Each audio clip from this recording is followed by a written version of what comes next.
Hello les amis, je vous retrouve pour une nouvelle vidéo sur le basket en NBA, le suivi des San Antonio Spurs et de Victor Wembanyama. Et cette nuit, les Spurs ont perdu après prolongation à domicile contre les Denver Nuggets, 111 à 122, un match très serré jusqu'au bout.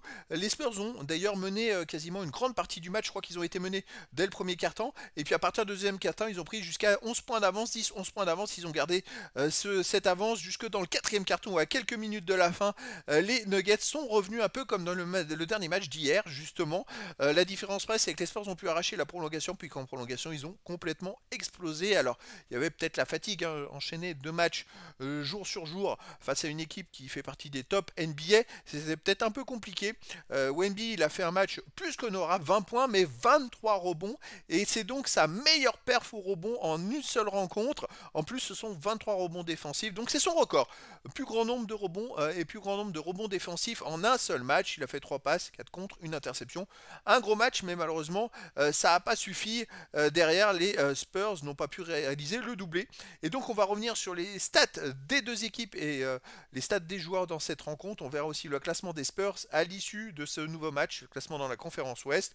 On verra les stats de Wemby en détail sur ce match avec ses meilleures perfs sur un match. Donc, il y a deux records qui sont tombés pour lui. Puis après, c'est moyenne en saison régulière, les stats arrêtées dans l'histoire de la NBA à 20 ans, 21 ans, 22 ans au général, dans l'histoire des Spurs 20 ans, 21 ans, 22 ans au général, dans l'histoire des Français en NBA 20 ans, 21 ans au général, et on terminera la vidéo par un petit aperçu de la prochaine rencontre des San Antonio Spurs. Alors c'est parti, et donc les Spurs ont perdu 111 à 122 au premier quart-temps, c'est Denver qui menait 30 à 27 plus 3, mais le deuxième quart-temps, San Antonio a gagné 28-24, donc plus 4 plus 1 pour San Antonio à la mi-temps. Troisième quart-temps, on a gagné 37 à 27 par San Antonio, ça faisait plus 10, plus 11 à la fin du troisième quart-temps. Ils ont gardé l'écart longtemps, de 8-10 points d'avance jusqu'à 4-5 minutes de la fin. Et c'est vrai que dans le dernier quart-temps, les Nuggets l'emportent 27-16. Donc prolongation. Derrière, en prolongation, les Nuggets l'ont emporté 14 à 3. Les Spurs ont complètement coulé en prolongation. Alors au niveau des stats, Wemby, c'est vrai qu'il fait 7 sur 19 au tir, mais 2 sur 12 à 3 points. Je pense qu'il y a de la fatigue derrière ça. Malgré tout, il prend 23 rebonds défensifs. C'est quand même exceptionnel. Sinon, on a 19 points pour Devin Vassell, 8 sur 20 au tir, 1 sur 6 à 3 points. C'est pas mieux d'un point de vue adresse, hein. 22 points pour Harrison Barnes qui fait 8 sur 14 au tir, 4 sur 8 à 3 points. Il était très bon. Chris Paul met que 2 points sur 9 au tir, 8 passes, 5 points pour Jeremy Sochan qui revenait, il avait été absent au dernier match avec 8 rebonds. Sortie de banque, Keldon Johnson avec 10 points, 3 sur 8 tir, 1 sur 5 à 3 points. Julien Champagny 10 points, mais 2 sur 3 à 3 points. Après 9 points pour Trey Jones, 10 points pour Stephen Castle. Voilà, ils étaient en dedans, hein, 13 sur 48 à 3 points. 27%, 39% au tir. Bon bah voilà le mal. Côté des Nuggets, 44% au tir, 30% à 3 points. On a 28 points, 10 rebonds pour Michael Porter Jr. qui fait 9 sur 17, 4 sur 9 à 3 points. 46 points pour Nikola Jokic. 10 passes et 9 rebonds. Il a renté le triple-double pour un rebond. Le coup d'avance, c'était hier, c'était pour une passe décisive. 19 sur 35 au tir, il était très adroit. Après, Jamal Murray, 6 sur 17 au tir, pas adroit du tout, 13 points. Et puis après, Russell Westbrook, 9 points, 10 rebonds, 6 passes. 4 sur 11 de tir, 8 points pour Christian Brown, 8 points sortis de banc pour Watson. Voilà, ils ont été au-dessus, hein, 58 rebonds partout pour les deux équipes, 32 passes à 28 pour les Nuggets. Je regarde les autres stats, les ballons perdus, 7 pour les Nuggets et 14 pour les Spurs qui ont perdu 7 ballons de plus. Voilà, ça tient à rien en fait, et c'est pour ça qu'à la fin, bah, victoire des Nuggets. Alors, le classement de Spurs dans la conférence Ouest, ils sont toujours 9e avec 18 victoires et 17 défaites. Ils sont devant Minnesota. Ils sont pas très loin des autres équipes, hein. Alors, par contre, vous voyez les Denver Nuggets, ils ont 20-14, ils sont 5e. C'est pour vous donner un titre de comparaison. Alors on arrive maintenant au stade de Wemby en détail sur ce match. Il a joué 39 minutes, forcément il y a eu une prolongation. 20 points, 7 sur 17 au tir, 2 sur 12 à 3 points, 4 sur 4 au lancer franc, aucun rebond offensif, mais 23 rebonds défensifs. Son ancien record de 16 rebonds défensifs le 12 décembre 2023 face à Houston a explosé, puisque là, vous voyez les amis, c'est un record qui datait d'il y a plus un an. Il l'avait égalisé il y a quelques matchs. Il a explosé de 7 son record. Total rebond, c'était 20 le 9 décembre 2023 face aux Chicago Bulls. Et ben là, il a fait mieux, 3 de plus. Donc voilà, il augmente ses records. 3 passes, une interception, 4 contre, 4 ballons perdus, 4 fautes. 0 quand il est sur le terrain. L'équipe ne perd pas quand il est sur le terrain. C'est quand même à souligner, malgré la défaite de 11 points. Et donc, Wemby réalise quand même un très bon match. Je pense qu'avec la fatigue, les tirs un peu ratés à 3 points surtout, c'est dommage parce que c'est vrai qu'il fait 5 sur 7 à 2 points et c'est à 3 points où il a été moins adroit que le match précédent où il avait vraiment porté l'équipe avec un 4 sur 6 très marquant avec 2 paniers décisifs. Voilà, mais après c'est pas le seul dans l'équipe, les autres aussi hein, étaient fatigués un peu en dedans, hein. Il y a que Harrison Barnes qui a sorti un petit peu un petit peu qui était un peu plus qui est sorti du lot, on va dire. Alors les stats dans sa saison régulière, cette saison il les tourne à 25,7, 10 rebonds 7, 3 passes 8, 1 interception et 3 contre 9. Bon, un peu mieux que la saison passée pour les points, 4 points, un peu plus de 4 points de moyenne de plus par match. Voilà, après les minutes, il y a 3 minutes de plus. Bon, il est à peu près dans les autres stats, à peu près dans les mêmes rangs. Dans l'histoire de la NBA, 20 ans, 21 ans, 22 ans en général, bon à 20 ans vous voyez il avait pas mal de bonnes performances, alors il gagne des places un peu de partout, maintenant il est 73e au point à 21 ans, c'est ce qu'on va regarder puisqu'il a 21 ans tout simplement, il est dans sa année des 21 ans donc c'est important.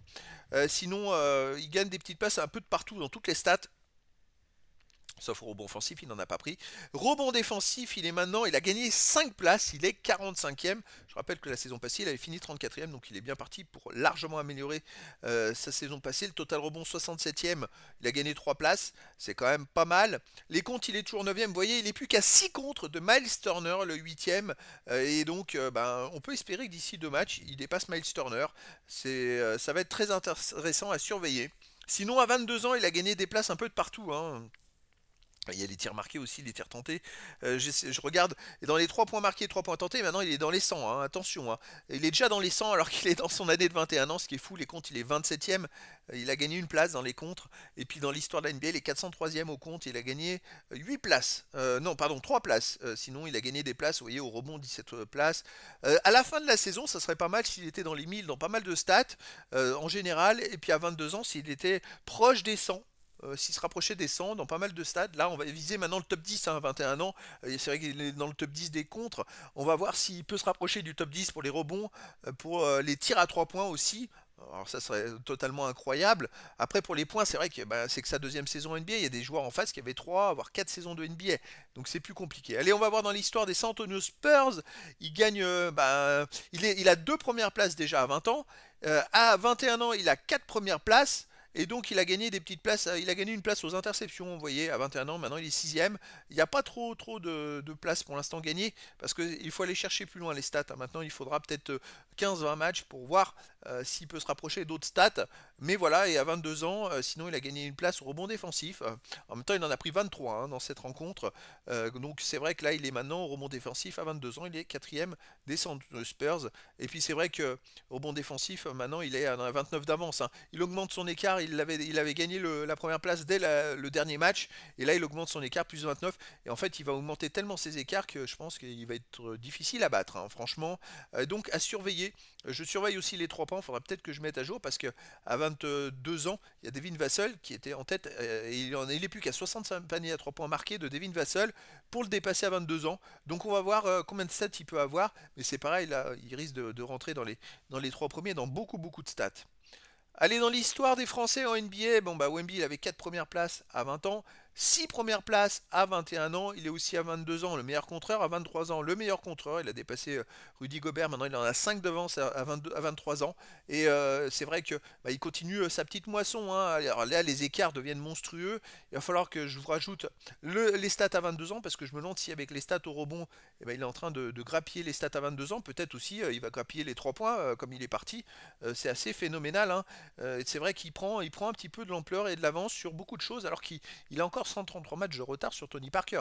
Ce qui est quand même fou qu'il ait autant de premières stats, mais il a 780 points de retard. Je pense qu'il peut dépasser Tony Parker à la fin de la saison, alors qu'il aura un an de moins de NBA que Tony Parker, ce qui serait quand même assez exceptionnel.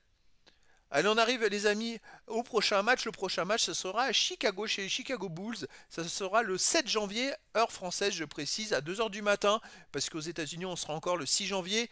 Et donc, les Spurs aux Chicago Bulls, les Chicago Bulls, c'est 16 victoires, 19 défaites, et à domicile, 6 victoires, 11 défaites. C'est pas terrible à domicile.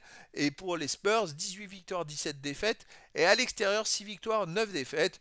Bon, après, les Spurs, maintenant, c'est plus du tout la même équipe. Ils sont capables de faire un résultat contre n'importe qui. Donc, hâte de voir ce que ça va donner aux Chicago Bulls. Mais les Spurs, ça commence vraiment à être costaud, hein. C'est vrai qu'il manque pas grand-chose. Alors, il y a beaucoup de jeunes. Donc, enchaîner 2 matchs de suite contre une équipe comme Denver, avec sûrement le meilleur joueur du monde qui est Jokic en face, et ben écoutez, il faut tenir physiquement. Ils ont gagné le premier match, le deuxième, ils ont failli l'emporter, ils ont craqué à 4-5 minutes de la fin, ils sont allés en prolongation, ils ont perdu, mais voilà, il manque pas grand chose vraiment pour que les Spurs fassent partie des meilleurs en NBA. Ils ont un nombre d'armes offensives qui est assez exceptionnel et en défense aussi également. Donc voilà les amis, eh bien écoutez, je m'arrête là pour ce débrief de la défaite des Spurs contre Denver en prolongation. Et puis je vous dis à très bientôt pour une nouvelle vidéo.